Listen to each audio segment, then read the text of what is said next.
Hello, Susie. How are we? Hello, I'm well, thank you. How are you? I'm good. And how? So you are coming this way. You've done Priscilla, Queen of the Disaster, a few times, haven't you? This isn't your first rodeo.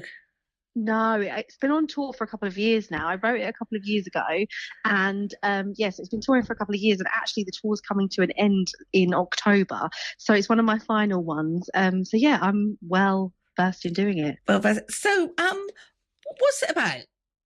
So it's a show all about surviving the early years of motherhood because the reality of being a mother is so entirely different to the heavily curated version that we see online. And I just thought that was quite comical that we were being shared these images and these views of life that might not necessarily react like or reflect the reality of it. So I just want to sort of poke fun at that and just tell a very real story and true story about what it's like to parent these days, with the pressures that we have. So yeah, that's the show. You're absolutely right there, Susie, because on Facebook, all you see are these charming, happy families and loving Sure. and smiling and giggling at everything. And they're on the beach laughing. Yeah. But you know what it takes to actually get your kids out for the day. It's Oh not, yeah. you know, It's not an easy thing. And I think, of course, we all want to share, and I've been guilty of that too. We want to share these wonderful, magical moments. But I know that when I looked out onto social media, that I was thinking, oh my goodness, there's something wrong with me because I'm not doing this right. And I'm not living up to this expectation that society puts on us and that we all put on each other. And I feel so judged for that. But actually, everybody is in everybody's in the same situation. Everybody's finding it hard. Everybody's struggling. Everybody's snapping at their kids sometimes. Everybody's overwhelmed. We're not all dressing our kids in earth tones all the time and feeding them homemade snacks and nailing it every single time. So I just wanted to tell the other side of it. And I know we're getting better at that as we sort of move through, like as people are getting a bit more real online. But I wanted to sort of tell the real version of it, which is that you can love your children more than anything in the world and still admit that being a parent is the hardest job in the whole world and that you have struggled, because I think that's the way that we connect to each other and that we can enjoy our experience as a parent more. 100%, 100%. So who would actually love Priscilla? Who would actually enjoy coming to see you? So I think anybody that's a parent or a mother or an expected parent or anybody who's been through stuff, because there are moments in the show where we talk about some stuff that hasn't been easy to deal with as well, and about finding your way through that and coming out to realize that you're not defined by these one moments in your life. You are like a whole human being. So yeah, any of those really. My kids are in their 20s now, 27 and 26. Sure. And someone once told me when I had when I had them and they were born, I was like, oh, well, it's all right for you. Your children are a lot older. It doesn't matter. But actually, every stage of their age, every stage of their life is a worry to a mother. Is a worry. Yeah, I do say that in the show actually, that it's a life sentence, and that much more experienced mothers than me tell me that this mum guilt never really goes away, and actually it just morphs into a new version. So I think anyone at any stage, it gets. I mean, like now my children are a bit older, and I'm not doing sleepless nights anymore, although they do. That PTSD comes flashing back at any given moment of the day. But there's a whole new world that's opened up, and you're trying to navigate all of this with all of the pressures that we have. I think it's difficult at any stage, but I also think it's lovely at every stage, and it's okay to say that both things exist at the same time. 100%. I'm with you completely. I think that's great. So what should the audience expect?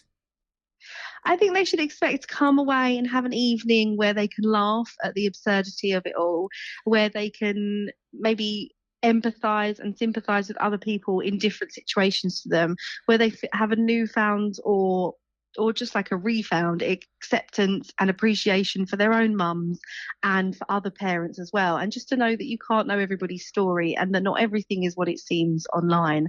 And that if you tell your story in all of its glory, the brutal bits as well as the good bits as well, that you'll connect to people on a much deeper level. And it's okay to be honest about your experience. In fact, you'll find it extremely liberating. Yeah. Yeah. So that's brilliant. You've actually said that, you became a mother and that's why you actually brought it up. It's because of the struggles you were having and what was perceived to be the perfect Sure. family. So I mean, you wrote the show, you're performing the show. So Joe blogs in the street. There's very few who just go, "Oh, I'm a mum. I think I'm going to write a play." So, what's your back history? Have you had anything like the experience of this before? Well, I've always been a performer, but that kind of stopped when I became a parent because, it's all encompassing. So I was a dancer before, but in shows I've like toured and been a comic in them as well. So I've got experience there as well. And I've done mainly this is the most like professional thing that I've done. Before I kind of just did it for fun. And, yeah, apart from a dance tour I did that was professional dance tour, that was really, really good. But I've always been somebody that it's less of an actress standing up and it's more of a person standing up and telling their story. And genuinely, I wrote it because I was processing some stuff for myself and I didn't know if I'd just perform it once and be like, oh, got that out of my system. But what I found was when other mothers would come see the show and we'd speak afterwards about our experiences, I realized this was something that was needed not only for me to process my stuff, but for other people as well, that there's just such power in being able to tell your story and to let people know that the best thing that they can do is let go of perfection and just to strive to feel enough, and that's going to be the best thing for them. And I just realized that it was just a really wholesome experience for all of us, and that motivated me to sort of bring it out and tell my story.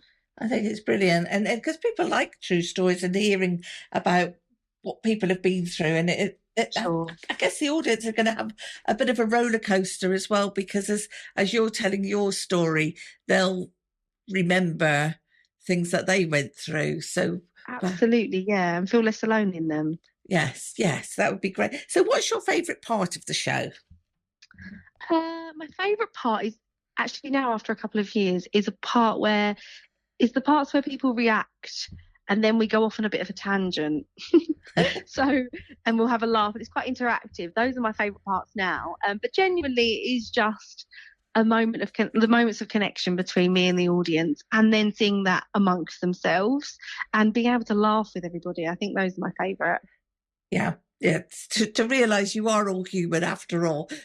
Yeah, absolutely. We're not against each other. We're a community, and actually, we can really help each other, even if that is just blowing off some steam and being really honest about it. So, and so, what's the main message of? Oh, you have a post-show discussion as well, so you do talk to them We all do. afterwards, and that, and people go. Yeah, if people decide to stay, then we have a little chat.